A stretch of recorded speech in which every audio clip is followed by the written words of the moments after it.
Bom dia a todos, vamos dar continuidade ao capítulo 5, onde já falamos um pouquinho de alguns modelos atômicos, né? Falamos do modelo de Dalton, modelo de Thomson, e na aula de hoje a gente vai falar do modelo de Rutherford, Bohr.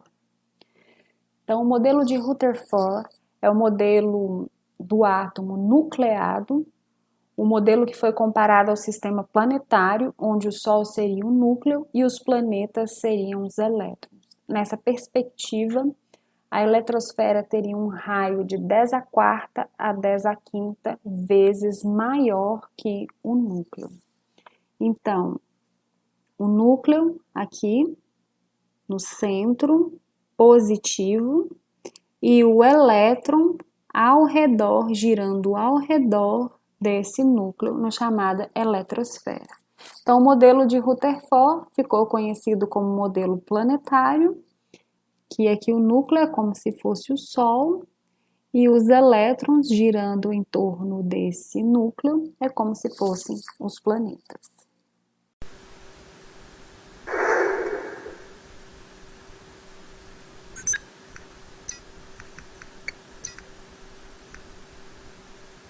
Para realizar seu experimento, Rutherford utilizou um bloco maciço de chumbo com um orifício em uma das faces, uma finíssima folha de ouro, uma chapa fosforescente e uma pequena porção de material radioativo emissor de partículas alfa.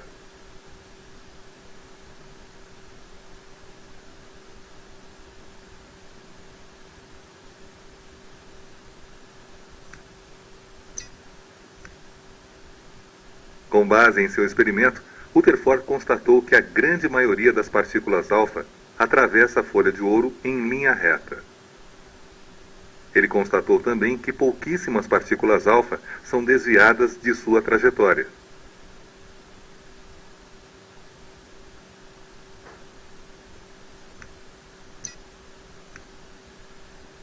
Com base nos resultados de seu experimento, Rutherford propôs um modelo teórico para o átomo. Como a maioria das partículas alfa atravessa a folha de ouro, Rutherford concluiu que o átomo não é maciço, mas apresenta mais espaço vazio do que preenchido. Como algumas partículas alfa não conseguem atravessar a folha de ouro, ele concluiu também que o átomo tem uma região massiva que chamamos núcleo. O núcleo é formado por partículas de carga elétrica positiva, chamadas prótons, e desviam as partículas alfa positivas por repulsão elétrica. Ao redor do núcleo há uma região chamada eletrosfera, onde se encontram os pequeninos elétrons de carga elétrica negativa. A proporção entre as partículas que atravessam a eletrosfera e as que são desviadas pelo núcleo permitiu estimar que o raio de um átomo de ouro é cerca de 10.000 vezes maior que o raio do núcleo. Então, mas tinha um problema também o modelo atômico de Rutherford. Se ele disse que esse núcleo maciço, todo positivo, e ao redor desse núcleo tinha-se a eletrosfera com elétrons de carga negativa, naquela época já se sabia que cargas de sinais opostos se atraíam. Então, se tinha o próton positivo no centro e os elétrons ao redor negativo, por que que esse positivo e esse negativo não se atraíam?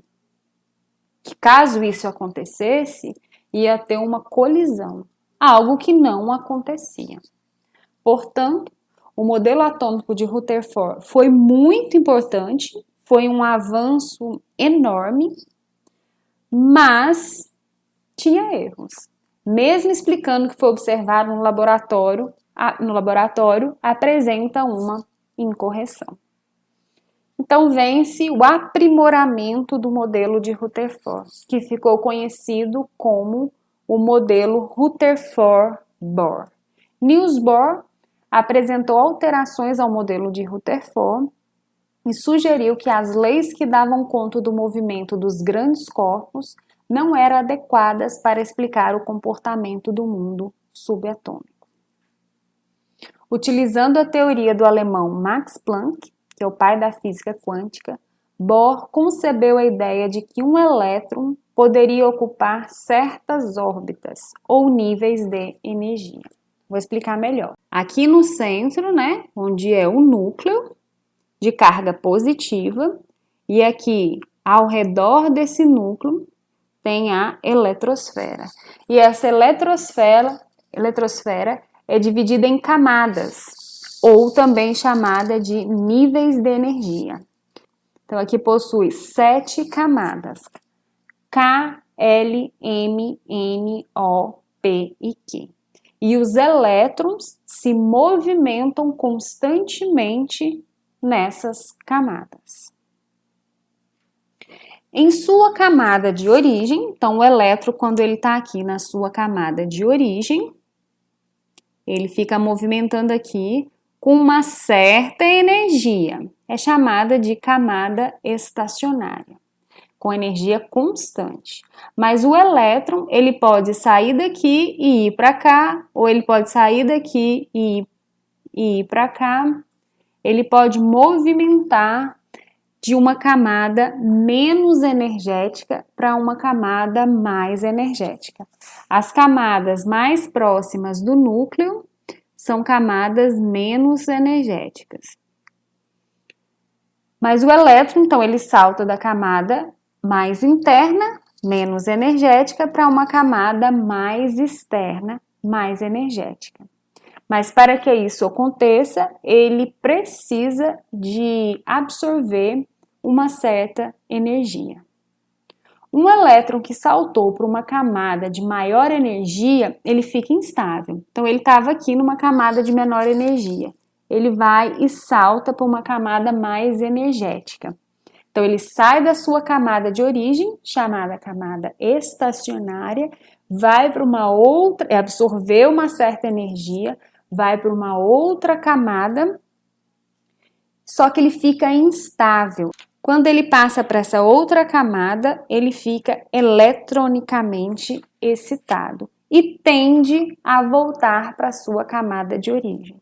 E quando ele volta para a sua camada de origem, então, quando ele volta, ele emite fótons de luz. E James, em 1932, descobriu a partícula do núcleo atômico responsável pela sua estabilidade, que passou a ser conhecida como nêutron, devido ao fato de não ter carga elétrica. Por essa descoberta, ganhou o Prêmio Nobel de Física em 1935. Então, mais uma contribuição desse modelo atômico que ficou conhecido como modelo Rutherford-Bohr. Então, aqui no núcleo, que é positivo, além de cargas positivas, tem também os nêutrons de carga negativa. Então, com isso, vocês vão fazer a atividade da página 87, os exercícios de número 10, 11, 14 e 15. Até a próxima aula. Um abraço.